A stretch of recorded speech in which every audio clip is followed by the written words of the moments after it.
Oh crud. I didn't think it'd start this soon. Sup dudes? Welcome to My Singing Monsters Monster Showcase. I'm gonna be showcasing a bunch of singing monsters, specifically monsters that go on an island that I've made up called Tiki Island. I might have mentioned it in one of my past Let's Plays. This guy here, this is Weekee. He's basically the first and maybe one of the easiest monsters to get on Tiki Island. So the whole thing with Tiki Island is like it's kind of like the whole Wublin system where the monsters start out as statues, but you gotta put certain stuff into the statues and then the monsters will wake up and then they'll sing. But for the Tikis, you don't have to put monsters into the statues, rather different types of currency. And you also have to have a certain amount of wishing torches lit. Yeah, if you're not a big old My Singing Monsters fan, this won't make any sense to you. So bear with me.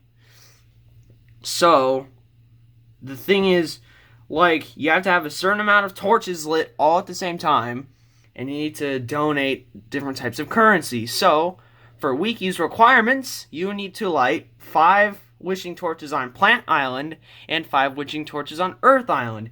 You will need to donate 500 million coins, which it really isn't that much if you get good at the game.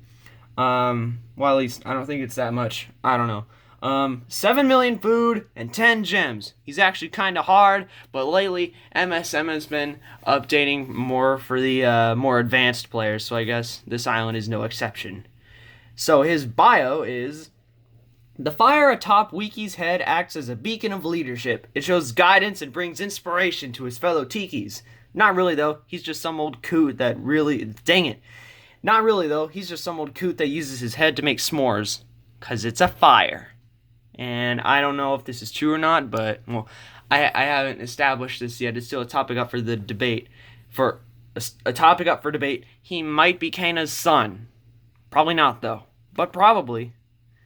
And the next I got... well, hold on. The next one here... Oh, crud. Hold on. Let me just kind of... Shoot! This next one is called Thoth. And by the way, these pages are pretty thin, so you might be able to see the concept art for another one of the monsters. But that doesn't matter. This is Thoth. He's so tall that I can barely fit him in here, so I'll just kind of do that, and I'll put it in a maybe satisfying location.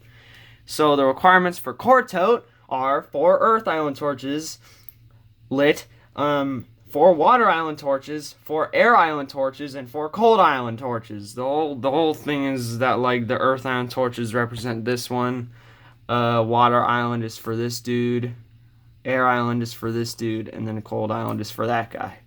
And then 75 million coins donated, 68,000 food donated, and 5 gems donated. Oh, and by the way, Weekee's a singer. He just does like a, oh yeah, yeah, yeah, yeah, that kind of stuff. That's his song. And so, Thoth, he's like a totem quartet. So that's where his name comes from, except it's Thoth. So his song is doing a bunch of doodah type stuff. This blue head is the bass, brown is tenor, orange is alto, and red is soprano. So just to give you an idea of what the heck that means, if you're not a music expert, like me, except I'm not. So bass would be the lowest pitch, and soprano would be the highest pitch. So, hang on, I have all the info pulled up on my brother's phone. So tenor is just, it's a bit higher than bass, but not as high as alto, which is not as high as soprano. Okay, now for the bio. Long ago, there were 4 ancient tiki monsters who were like brothers. They were practically inseparable. They were always singing together and doing stupid stuff. These 4 fellows loved each other so much that they couldn't bear to be apart. So what did? They cut off all their heads, stacked them on top of each other, and donned the name Thoth. And by the way, they're made of wood, so they don't have any nerves, so that means they didn't feel any pain when the decapitation event took place. So it's fine. It's not weird. Oh, this guy's also pretty big, so I'll do a scroll thing, and I'll just do it right there, because all the stuff up there, that's just symbols and stuff. It's just a pair of giant whoosh symbols. So King Ong, he's based on King Kong. Do you get it? And it's also King Ong because his name comes from it's a gong. There's a G at the end. Ugh. So he's also based on one of those weird, creepy chimpanzee toys, like where if you wind it up, it has the two symbols on his hands. Then they'll like whoosh, whoosh, whoosh, they'll clamp together when you wind it up and all that jazz. I don't know, just because he's a monkey-based monster, and there's not enough of those. I don't even think there's any of those.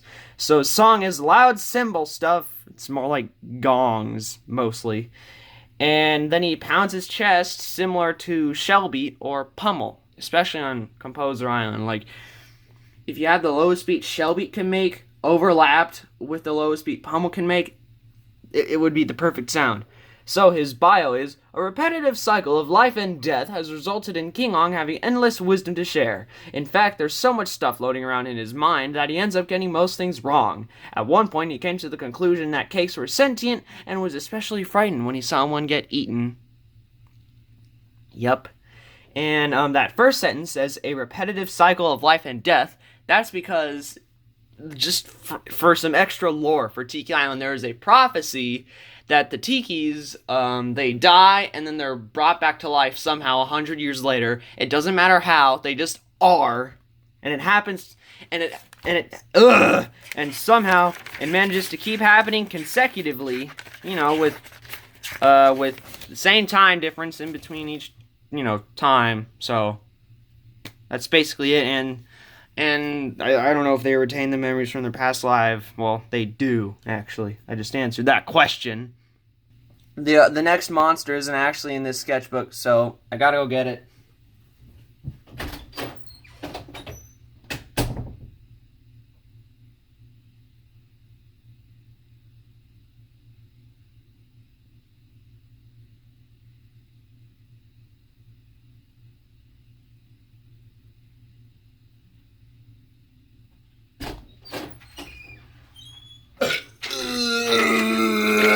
I'm back. Slag is pretty small, but she's just the same. She's about the same size as the other tikis. I just drew her kind of small. And by the way, King Ong is giant. So this is Slag. Her requirements. Did I say Corto's requirements? Yeah, I did. So Slag's requirements are 10 Earth Island torches lit, 7 Water Island torches, 5 Air Island torches. I'm exhausted. I just ran here. 10 million coins donated, 8 million food donated, and 1 gem donated. Yes, a single gem. So her song is one of those giant drum things that the band kids at school use. I don't know what the heck it's called. It could be a bass drum, but basically, it's giant. And that's what her shell is. So her bio is, you'd think the lava that makes up Slag would have cooled by now considering how slow she moves, but nope, it still burns hot with love and passion. Since it takes Slag a good month or two to get from A to B, she's had a lot of time to reflect. She can often be found staring out into nature, just taking it all in. And I know the word slag is another word for an old prostitute lady. I did not know that when naming the monster, but the singing monster Stog, his name is another word for pedophile in Britain, I think. So, I think I'm alright. Now this next one, he's probably one of the best tiki designs that I've made. This is Clara. Oh, and I didn't say all the name words, did I? Well, the name Weekee comes from, Weekee Tiki.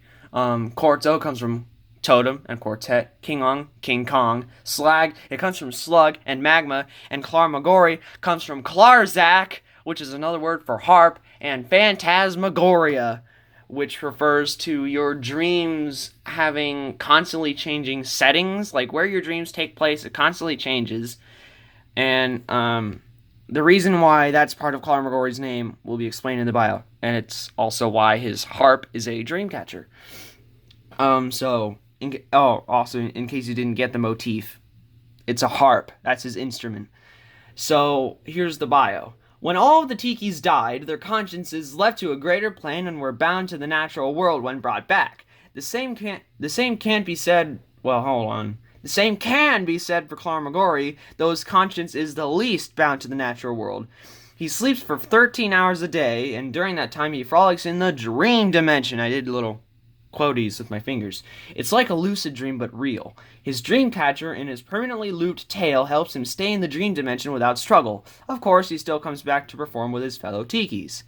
His requirements are 10 cold island torches, 7 air island torches, 10 water island torches, 20 million food donated, and 15 gems donated.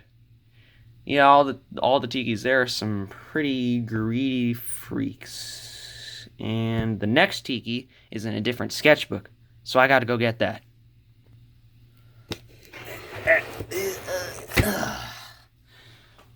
This one's also pretty tall. It is called Scipio Pio.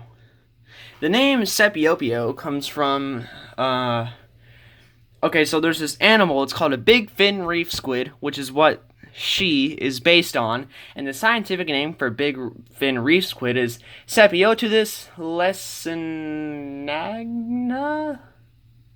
I think, something around there. So, the name Scipio Pio mainly comes from the part that is Scipiotudus. And she's a squid. And so her song is a flute, like these weird little suction cup thingies. They make flute sounds. And so her bio is Scipio Pio's helmet protects a big, soft head/brain unit for obvious reasons. In fact, she made it herself. Scipio Pio loves to craft and perform for everybody she meets, showing selflessness and creativity. Monsters have traveled the world just to hear her songs and see her sculptures. It just melts her heart. Weekee almost did by accident once. They don't talk about that often. Her requirements are 10 wild island torches, 7 plant island torches, 7 earth island torches, 75 million coins, and 3 million food. And, yeah, and if you're not following this by that point, like the whole deal with the requirements, I'll just put a super detailed explanation in the description that'll just be copied and pasted from an amino post. So there might be some phrasing that's wonky in there, because I made that post before I posted the Tikis, so I tried to not name any of their names. So basically I'm going to be lazy about it, and if the lighting keeps fluctuating, that's because, you know, the phone, it keeps getting dark for whatever reason. This is another one of the better Tiki designs, I would say. His name is AUSA Pod. This stand keeps wobbling because I'm trying to get the... There we go. I got the pages in the right place. So the name AUSA Pod comes from Ausapodidae, which is the scientific classification for an animal called the fiddler crab. And that's what he's based on, because he's got one giant claw and one completely tiny, useless claw. That last one really hurt. So his song is like Ziggurat, but less cymbally. It's just kind of some fat beats. This big claw, that's the bass.